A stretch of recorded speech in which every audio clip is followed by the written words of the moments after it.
¿Habéis vivido alguna vez la experiencia cuando el tiempo empieza a fluir de forma diferente? ¿Habéis vivido alguna vez la experiencia cuando el tiempo empieza a fluir de forma diferente? Notando el espacio completamente abierto, notando el cuerpo completamente presente, notando la vida completamente real, notando que está ocurriendo algo extraordinario. Un momento para dejarse llevar, un momento de entrega total, un momento de plena presencia. Un momento de plena presencia, notando los sentidos en un nuevo gradiente, notando la sonrisa dibujando tu gesto, notando la intuición aclarando tu mente, notando que estás vivo, feliz y despierto. Esto es mindfulness, el arte de vivir conscientemente. Y esta poesía era lo que yo sentía cuando tuvimos la visita de Jon Kabat-Zinn, que era el fundador de esta clínica donde yo estudié hace 11 años, y vino a Barcelona y vino a visitarnos y tuvimos la suerte de compartir con él un rato y que inaugurara nuestro espacio. Para mí fue un gran momento y después me senté e intenté recoger un poco lo que había sentido, ¿no? Aunque también me estaba dando cuenta entonces. Jon Kabat-Zinn tiene el mérito de haber cogido una disciplina monástica tradicional, como es la meditación budista, que nació para aliviar el sufrimiento humano y haberla llevado a un hospital, porque en hospitales donde las personas sufren, y haber ofrecido este recurso a aquellas personas que la medicina no conseguía resolver su problema. Las personas con enfermedades crónicas o dolencias crónicas, las enfermedades que tenían que ver con la mente y el cuerpo, y dio lugar a una nueva disciplina, lo que ahora se llama la medicina mente-cuerpo, que tiene que ver con aspectos de la mente que afectan al cuerpo, aspectos del cuerpo que afectan a la mente, y cómo ello tiene que ver con el comportamiento. Gracias a ese esfuerzo innovador de hace 30 años, ahora tenemos bastante evidencia científica que explica cómo orientar la atención, la conciencia y la meditación tiene efectos en distintos ámbitos. El más conocido es el ámbito del bienestar. Cuando las personas somos conscientes, nos cuidamos más, nos prestamos atención y eso afecta a la salud. Cuidamos la salud, reducimos el estrés y nos queremos un poquito más. Y eso también tiene un efecto positivo en el trabajo, ¿no? Cuando una persona está bien, hace mejor su trabajo. Así que lo que hemos visto es que este desarrollo de la conciencia permite mejorar la atención, la concentración y reducir los errores. Y hay otra ventaja más, que tiene que ver con las relaciones personales. Cuando alguien está bien y hace bien sus tareas, entonces se relaciona mejor con los demás. Disminuye la agresividad, mejora la empatía y ese cóctel facilita las relaciones de colaboración, ¿no? Algo que, como hemos visto antes, es innato a los seres humanos, ¿no? Así que esta tríada es muy poderosa, ¿no? y trata de cómo, siendo conscientes, podemos mejorar el bienestar personal, podemos mejorar la calidad en el trabajo y podemos mejorar las relaciones. Y voy a presentar un ejemplo de cada uno de estos ámbitos. En el bienestar personal muchas veces viene afectado por tendencias que tenemos en la mente de dar vueltas a cosas negativas, ¿no? En psicología se llama rumiación y es un pensamiento obsesivo que nos genera malestar. Esos pensamientos se pueden reducir con la práctica de la conciencia, porque uno empieza a ser consciente de esos pensamientos y los va reduciendo. Y aquí tenemos un gráfico de una investigación que hicimos en 2010, donde en un programa de 8 semanas de mindfulness reducía el malestar asociado con la rumiación y duraba durante la fase de seguimiento. También vimos que mejora la gestión de las emociones.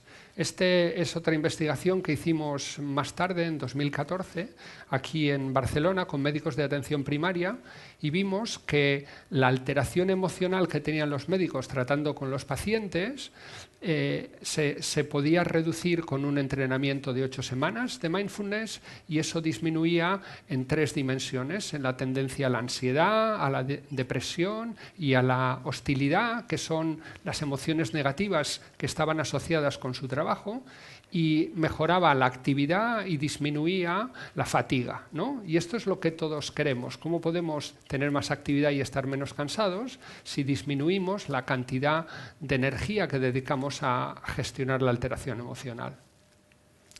Y el tercer ejemplo tiene que ver con cómo podemos mejorar las relaciones con los demás y tomar mejores decisiones. Y eso lo podemos articular con una matriz en la que observamos el medio interno en 2 dimensiones. Hay una dimensión que tiene que ver con el grado de energía que tiene una persona en un momento dado y hay otra dimensión que tiene que ver con que el momento sea agradable o desagradable.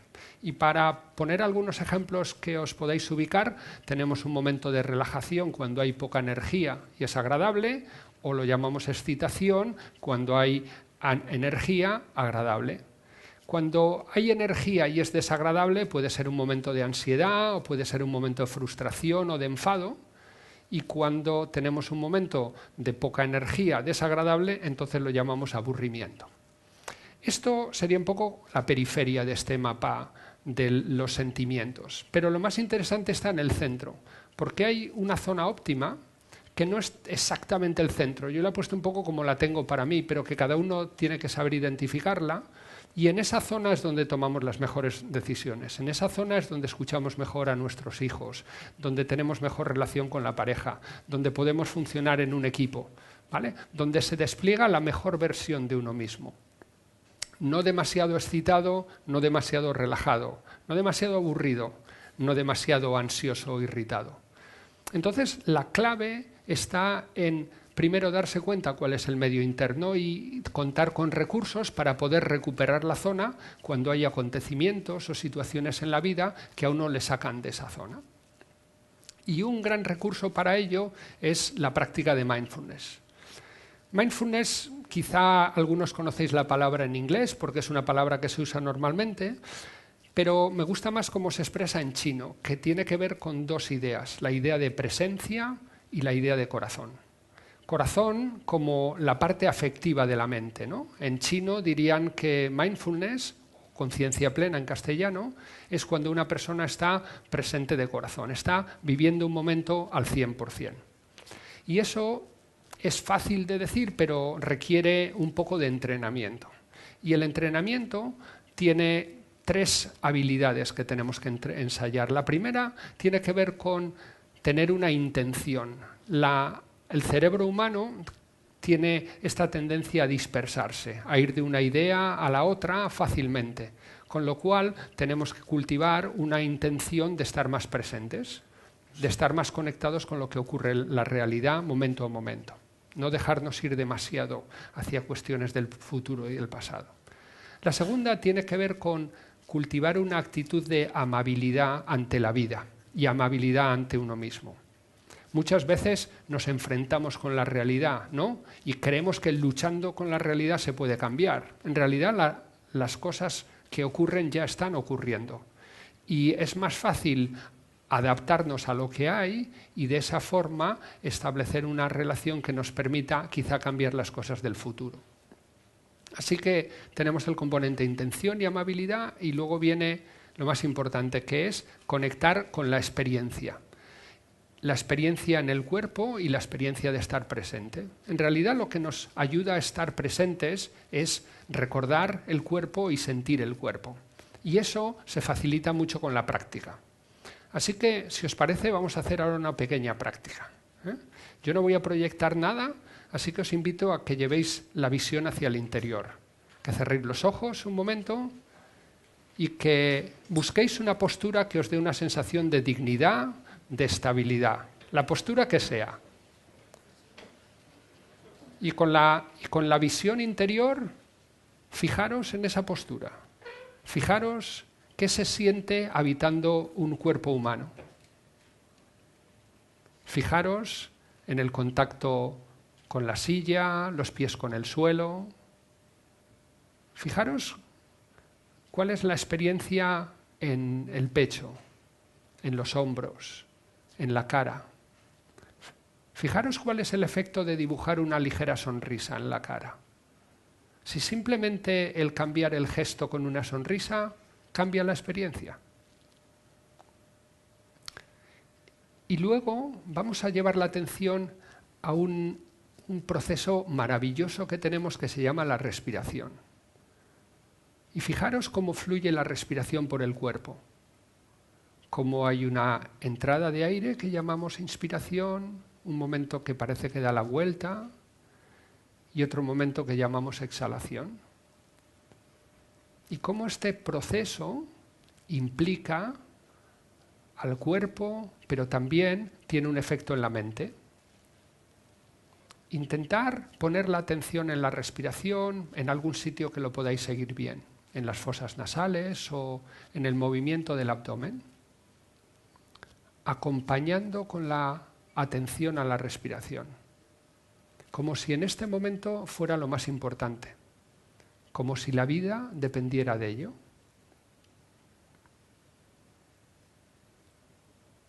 Si notáis que la atención se va al futuro o al pasado, amablemente la volvéis a traer a la respiración, a este momento. Quizá notando que la respiración va cambiando un poco, quizá notando que la mente y el cuerpo se van calmando.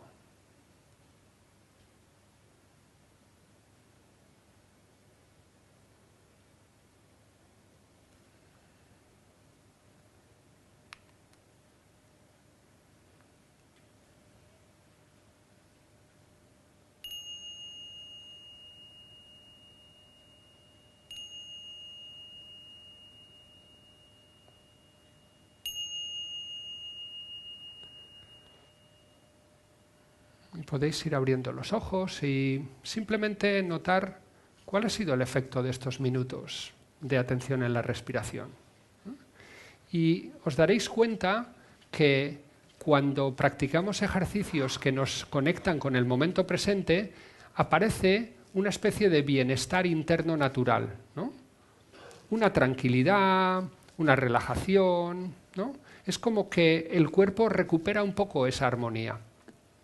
Y lo que sabemos ahora es que este bienestar que nace de la práctica de mindfulness son unos circuitos que podríamos decir internos del cerebro que tienen la capacidad neuroplástica. Esto significa que si se entrena, se desarrolla, igual que el tocar el violín o aprender un idioma. Con lo que estos ejercicios se convierten en una forma de crear bienestar internamente.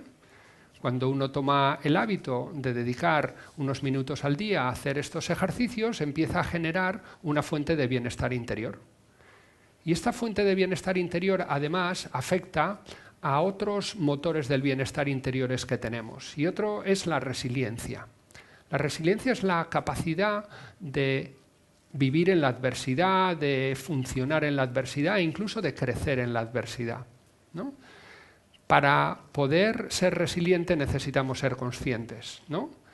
La adversidad en sí misma puede echar abajo a una persona, pero cuando ponemos conciencia y ponemos recursos para manejarnos, entonces empezamos a desarrollar mecanismos naturales de resiliencia, como hemos visto en el ejemplo de los médicos, regular las emociones negativas, manejar la depresión, la ansiedad y la hostilidad que tienen que ver con la profesión. Y esto también hace que aparezca la generosidad y la amabilidad de forma natural, porque cuando estamos más tranquilos estamos en una situación de mayor agradecimiento, nos molestan menos las cosas, nos preocupamos más por los demás y somos más generosos. La amabilidad y la generosidad es otro de los motores del bienestar. Somos animales sociales y aquellas prácticas que hacen bien a los demás nos hacen sentirnos bien. Y esto tiene que ver con el último motor del bienestar, que es el talante. Cuando somos optimistas, vemos retos, vemos oportunidades, nos fijamos en las cosas buenas que hay en la vida, entonces también estamos poniendo en marcha estos motores del bienestar, ¿no? Y veis que están relacionados los unos con los otros. Cuando una persona es más consciente, también empieza a desarrollar de forma natural esta amabilidad, mejora el talante porque se da cuenta que no tiene sentido estar quejándose todo el tiempo de unas cosas y otras que no se pueden cambiar, ¿no? Se da cuenta de que las relaciones humanas son más enriquecedoras cuando hablamos de las cosas que nos conectan y no de lo que nos desconectan, cuando nos cuidamos en vez de nos fastidiamos. Entonces esto empieza a generar una forma diferente de vivir, ¿no?